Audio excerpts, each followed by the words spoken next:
mis need inimesi motiveerib siin majas?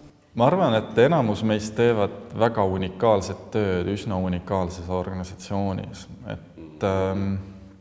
Et võib-olla niimoodi igapäevaselt me sarnaneme kas konsultatsiooni või koolitusfirmale või viisil või teisele advokaadibüroole või PR-büroole, aga see ikkagi see segu tegevustest ja segu sellest informatsioonist ja teabeväljast, kus sa viibid, on üsna unikaalne.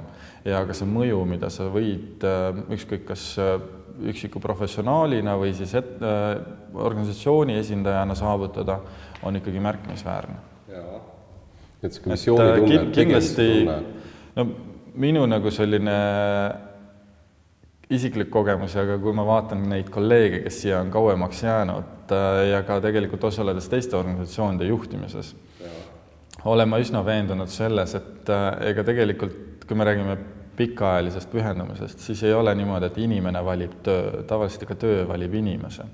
Et meile on jäänud ikkagi paika need inimesed, kellele see töö tõesti sobib.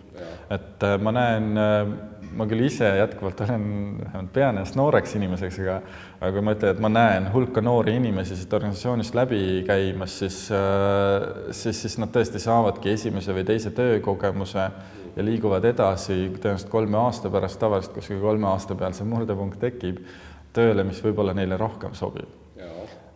Et see ikkagi, see, kes selle murdepunkti üle elab ja ei satu rutiini, see jääb kauemaks.